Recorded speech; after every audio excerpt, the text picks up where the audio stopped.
Good morning, ladies and gentlemen, boys and girls. The Durham District School Board acknowledges that many Indigenous nations have long standing relationships, both historic and modern, with the territories upon which our school board and schools are located. Today, this home is a home to many Indigenous peoples from across Turtle Island. We acknowledge that the Durham region forms a part of the traditional and treaty territory of the Mississaugas of Scugog Island First Nation, Mississauga peoples, and the treaty territory of the Chippewas of Georgina Island First Nation. It is on these ancestral and treaty lands that we teach, learn, and live. I ask for those who are watching, could you please rise for the national anthem?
Please be seated. Good morning and welcome to Lester B. Pearson's Remembrance Day presentation. This presentation is dedicated to those men and women who served or continue to serve our land throughout the world. This presentation is meant to honor the Aboriginal people and all those who have since inhabited Turtle Island. We thank you for your dedication, sacrifice, and hard work to bring peace and cooperation throughout the world. And I do believe Jacob has some interesting information about the Indigenous peoples and their ties with Remembrance Day. Hey, Mr. Lee, did you know that the First Nations peoples participated in our wars? I did not, Jacob. Mr. Lee, did you know that the Aboriginal people have their own Remembrance Day that they celebrate every year on November 8th? Can you tell me more about Aboriginal Remembrance Day? Aboriginal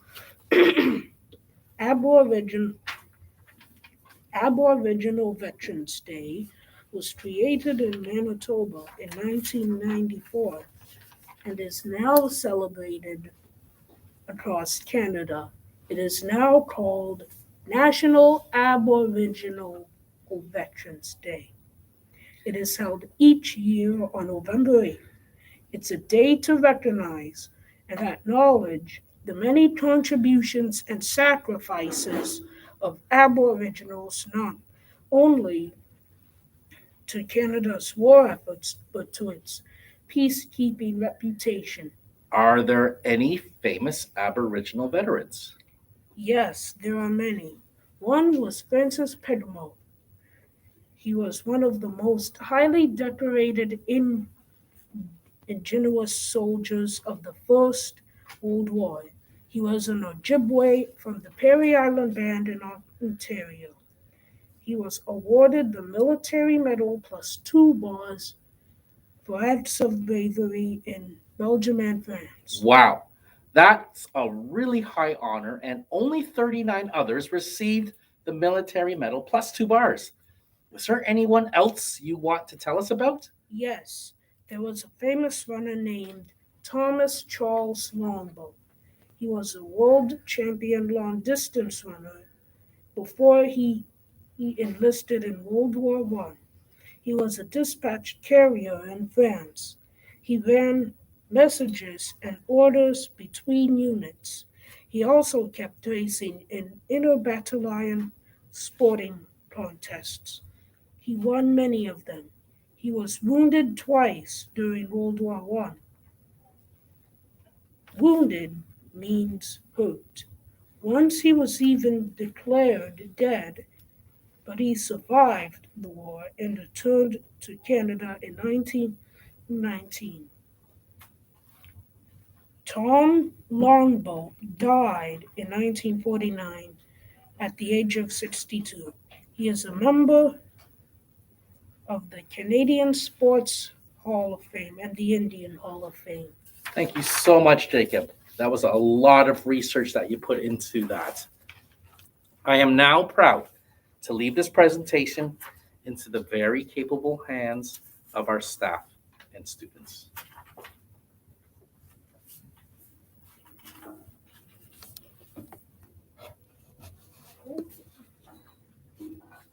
Little Poppy. Little poppy given to me, help me keep Canada safe and free. I'll wear a little poppy, as red can be, to show that I remember those who fought for me.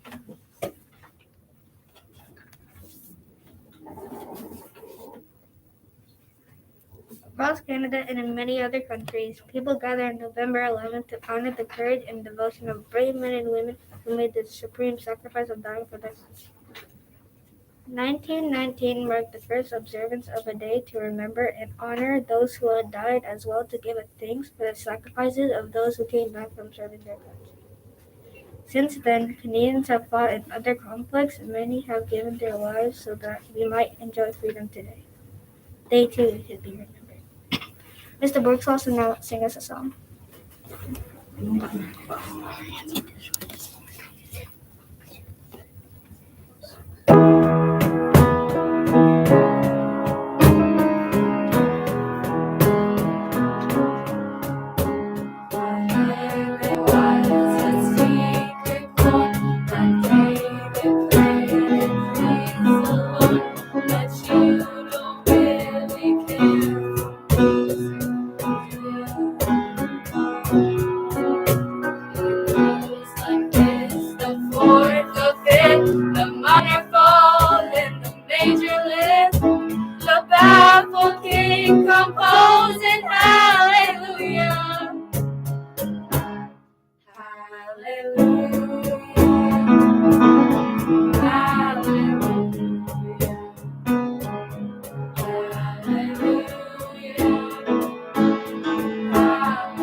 A young Canadian soldier named John McCree wrote a poem. He wrote a poem because he saw bright red poppies growing in the fields where the soldiers had been. He called his poem "In Flanders Fields." People all over the world like the poem and start wearing poppies as a way to remember the people who fought in the war. We will now hear the poem "In Flanders Fields."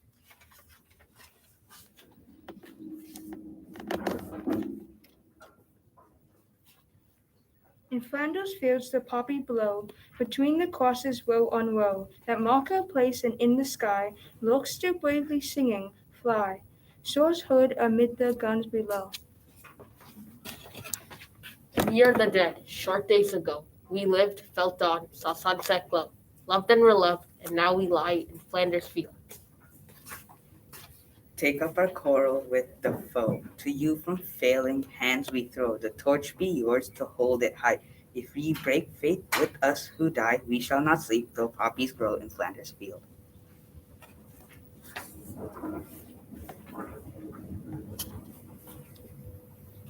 My name's Aline Rogers. I'm from Quebec. When my dad went to war, I was 10 years old.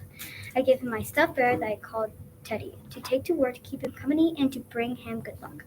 My dad always kept it with him after being in war for 2 years. He wrote my mom and said, "Tell Aline I still have the teddy bear. I will try hard to hold on to it for her. It's dirty and his hind legs are kind of loose, but he's still with me." A year later, my brother Howard wrote to my dad.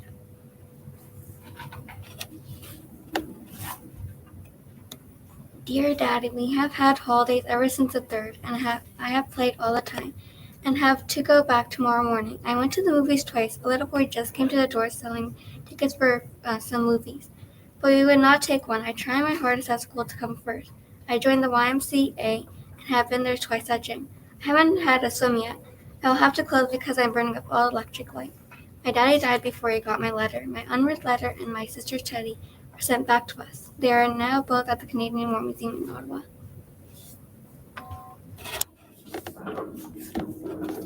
The First World War ended on November 11th, 1918. It was 11 in the morning on the 11th day in the 11th month. The war had lasted over 4 years.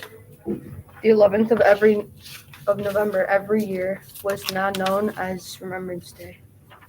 After the war, people started making paper poppies to sell to help those who fought in the war.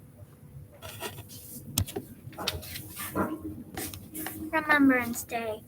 We wear a poppy on Remembrance Day, and at 11 we stand and pray. Wreaths are put upon a grave as we remember our soldiers brave.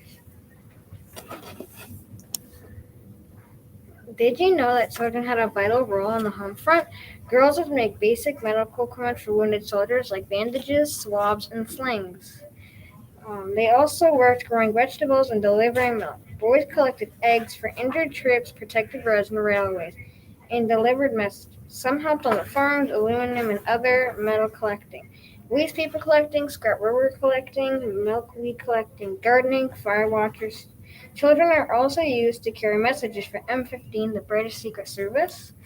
Children are even paid to collect conquerors, which could be turned into explosives. They also wrote letters to soldiers and helped knit socks and skirts for the troops in the winter months.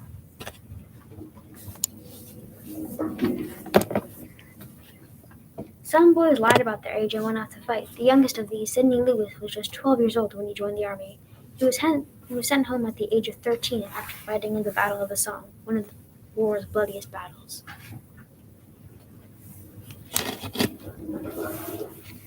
My name is Cyril Jose. I am 15 years old. I was a tin miner's son from Cornwall. I wrote the following letters to my sister from my training camp. Dearest Ivy, stand back. I've got my own rifle and bayonet. The bayonet's about 2 feet long from hilt to end of point. Must feel a bit rummy to run into those in a church. No earth, goodbye and God bless you from your fit brother Sam. After being wounded on the battlefield, it took me 2 days to crawl back to the British lines.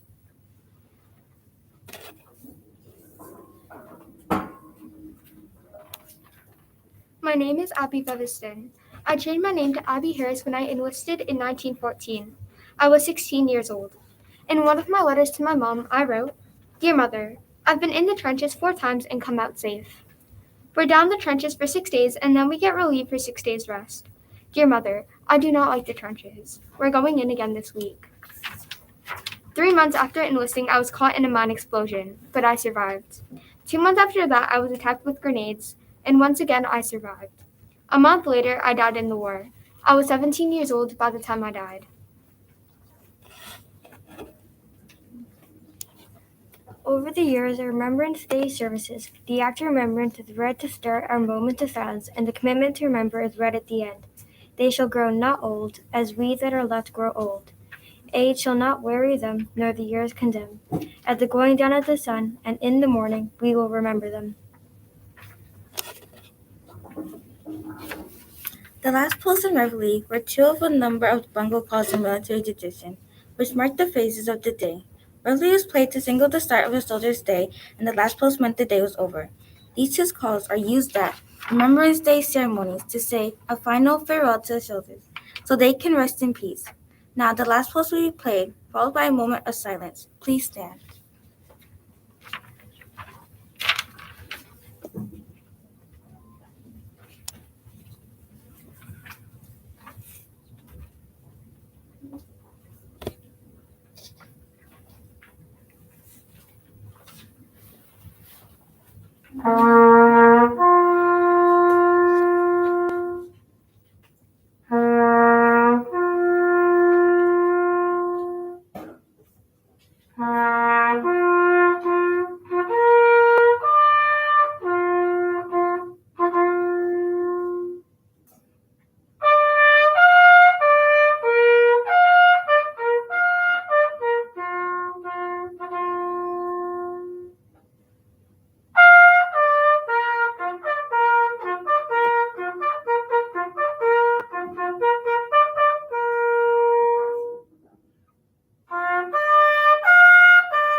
They were young as we are young.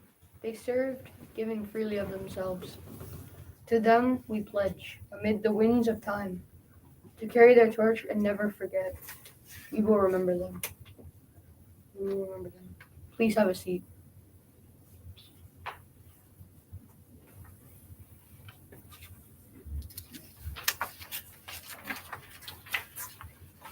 As we close our ceremony, I would like to thank the hardworking students and staff, in particular Mr. Borg, Mrs. Howard, Mr. Johnson, and special thanks to Mrs. Lopresti and Mrs. LeBlancs and the class as well. Thank you for taking the time to be part of our presentation. Take the time today to reflect and have a wonderful rest of your day. Thank you.